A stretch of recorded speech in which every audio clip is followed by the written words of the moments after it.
Watch out.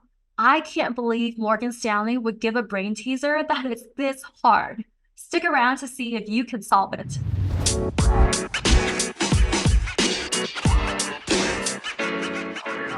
Do you have a Morgan Stanley investment banking interview coming up? We combed through thousands of interview questions submitted through our database for Morgan Stanley investment banking specifically, and came up with the most common and the toughest interview questions, especially this one brain teaser that's super, super tricky. Wow. So watch as I give these questions to my colleague, Brian, who happened to have landed an internship role in investment banking at Morgan Stanley, and see if you can get these answers right, including that one brain teaser. All right. Hi, Brian. So I understand that you're interested in investment banking, and I'm curious why Morgan Stanley? Yeah, so over the last few months, I was lucky enough to be able to speak with a number of people at the firm, including Curtis Anderson, who's a managing director in the transportation group, and Julie Smith, who's an EVP in industrials. Mr. Anderson and Ms. Smith have a combined 30 plus years of experience with Morgan Stanley. And what struck me the most about my conversations with them is how they both attributed their career success to the deep-rooted culture of mentorship that the MS provides. So look, I know that Morgan Stanley takes the apprenticeship model of investment banking very seriously. I know that all interns are formally paired up with mentors, both junior and senior. And I know that those mentors are available to guide them throughout the 10-week internship program. This deep-rooted culture of mentorship has really made me realize that Morgan Stanley is a place where I would likely learn the most during my 2-year stint as an analyst. Okay, great. Now, do you know who the CEO of Morgan Stanley is? Yeah, so I know that Ted Pick is a new CEO. He started in January of this year. He previously served a few important roles. First, as co-president of Morgan Stanley, and then co-head of firm strategy and also the head of ISG. So since you're going to be recruiting for investment banking, that would be part of the ISG department. So who is the head of ISG? Yeah, the head of ISG is Dan Selkowitz. He's also co-president of MS. All right, good. Sounds like you do your research. Now let's move on to a behavioral question. Can you tell me about a time where something slipped through the cracks? Yeah, so I can think back to my freshman year M&A internship where I worked at a regional boutique investment bank in my hometown. Given that this was really my first internship, it was easy for me to fall into the trap of treating every project or assignment with an equal level of importance. Timelines for projects that my managers had deemed as highly critical often became very constrained, as I had become pretty used to treating every single deadline equally. That experience really taught me the importance of managing upwards and setting expectations with my managers early on. Every time I receive a new project now, I ensure that I ask what the deadlines are up front, along with providing context behind other conflicting assignments that may be on my plate at any given time.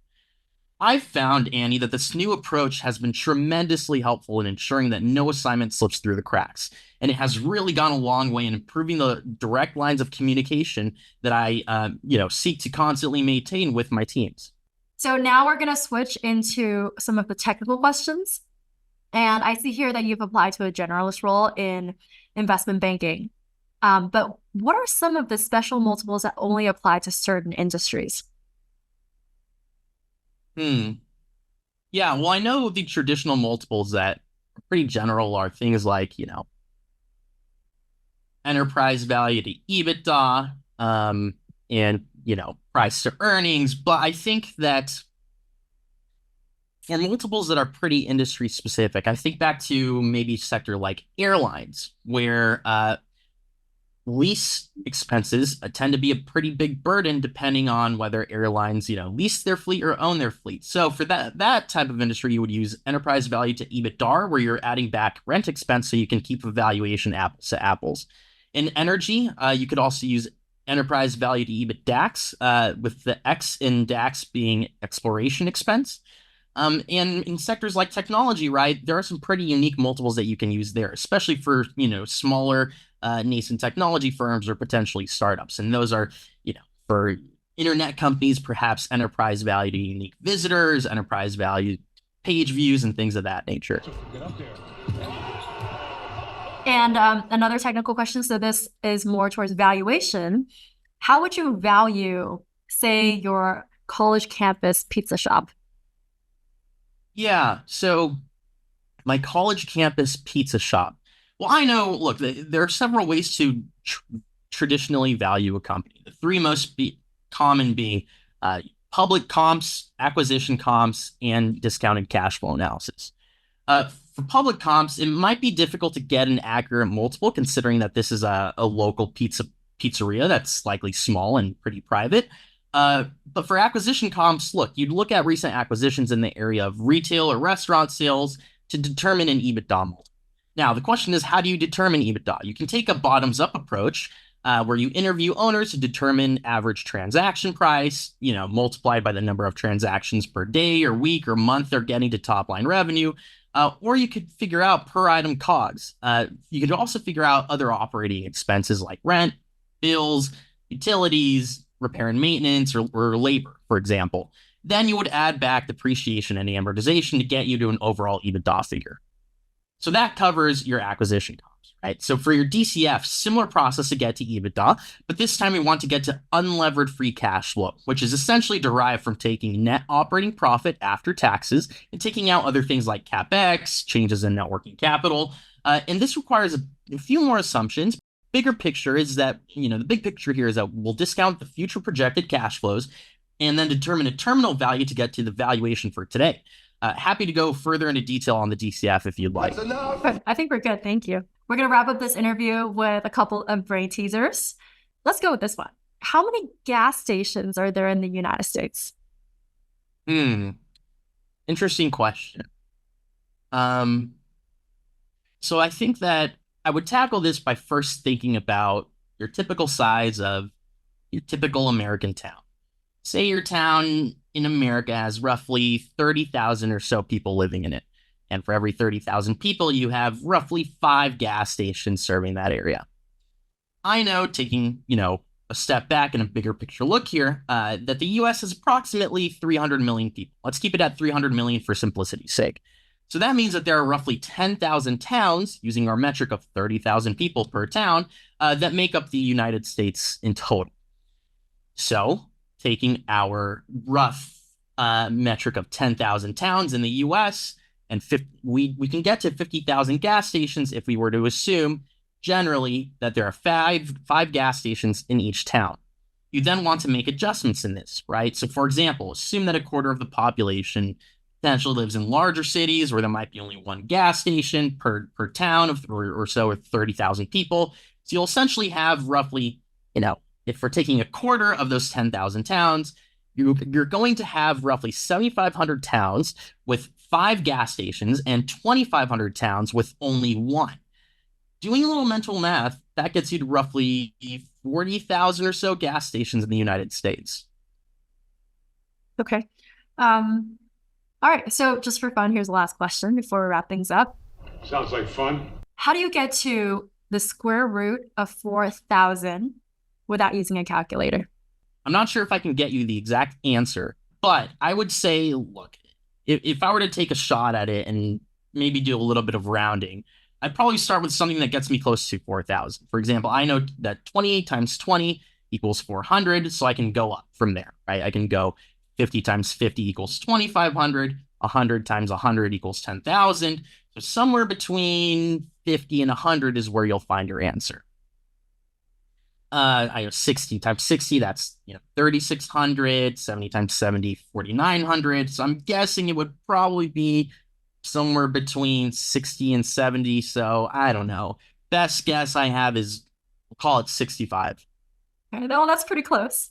And I appreciate you making the attempt at it. So that's going to wrap up our interview process, and you should hear back from us shortly. And I want to wish you good luck with your interview process. All right. Thank you so much for taking the time today, Annie. I really appreciate it. All right. So we're going to go over that question in a little bit more detail and slower.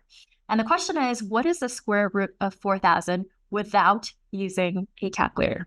Okay. So watch carefully. I'm going to go over the steps and how to set it up. First thing you do is you take 4,000. So I'm just going to write 4,000 here, and you're actually going to put that division symbol pretty similar to your standard division process. But with the square root, we want to think of it a little bit different. All right, so we take the first 2 digits. Actually, it needs a different color. Okay, so 40. And the way you want to think of it is, what number when multiplied by itself, will get you to an answer that's as close to 40 as possible, but less than, right? And so the answer here is 6, because 6 times 6 is 36, right? We can't do 7 because 7 times 7 equals 49, which is bigger than 40. So the answer is 6 right here. 6 times 6 equals 36. And then we want to subtract it. So that would leave you with a remainder of 4. All right, so that seems pretty simple. That's the first part. The second part, this is where it becomes a little bit funky.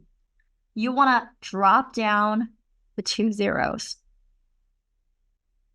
Okay, so now we're looking at the number 400. Okay, now I'm going to write a very specific format that I want you to copy. So right before the 400, I'm going to put less than or equals to, a placeholder, the multiply symbol, another placeholder. And I'm also going to do a calculation to the side. All right, so off to the side, I'm going to take this 6 over here that I'm going to point to right here. Okay, I'm going to take that 6. So let me just do this as a scratch pad. All right, so I want to take the double of this number. So right here, I have 6. If I double it, that gives me 6 times 2, which is 12. All right, everyone follow so far?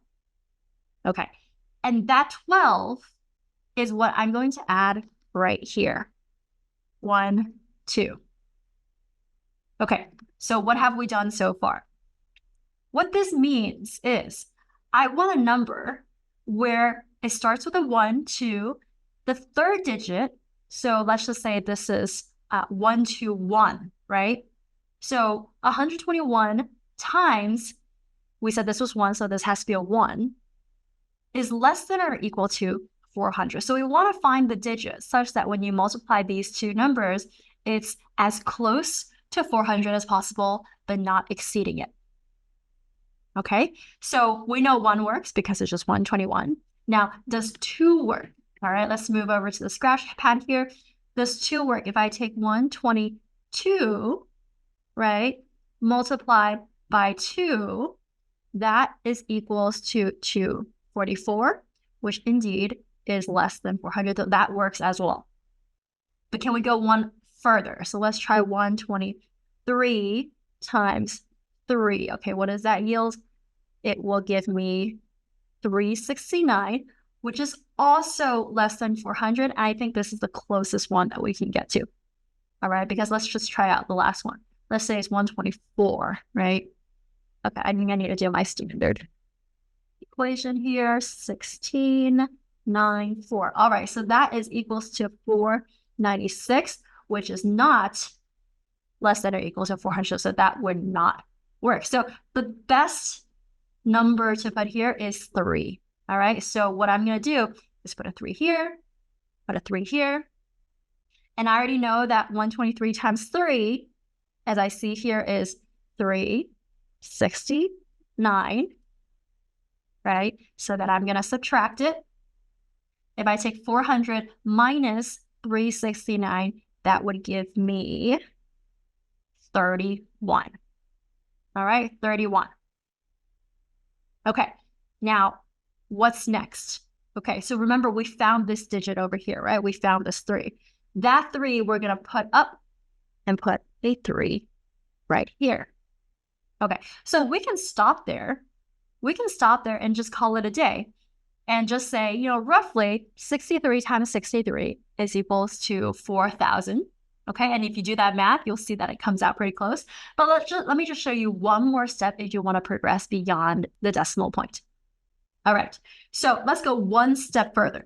What happens if I bring in 2 more zeros? Well, there are no more zeros from this number. So what I need to do is, first of all, add 2 zeros, but then because I'm adding new numbers, I'm also putting a decimal point. So now we're going to the decimals. All right, so let's go back to our scratch pad, okay? So 3,100. 3,100. First of all, let's set it up. So set up our template, less than or equals to a digit times another digit. And then we want to figure out what is that number right in front, right? So let's go over to our scratchpad. This time we take this number, 63, and then we double it. So what is 63 times 2? That gives us 126, all right? So over here, 126 is what I put here, 126. Now, how we want to think about it is, what is that digit such that when multiplied together, it is less than 3,100? So we could try 1, right? Clearly 1 works. 1261 times 1 is obviously less than 3,100. So let's see if 2 works. So I have 1262 this time multiplied by 2. That would give me 2524.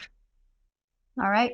Is that less or less than 3,100? Yes, that works. Okay. And if you want to try 3, the next one won't work, but I'll just show you why it wouldn't work. So let's say you replace this with a digit of 3. Okay, so obviously, if you must start from the top, it goes 36, so on and so forth, which is clearly more than 3,100. So that would not work. So we would stick with the digit 2.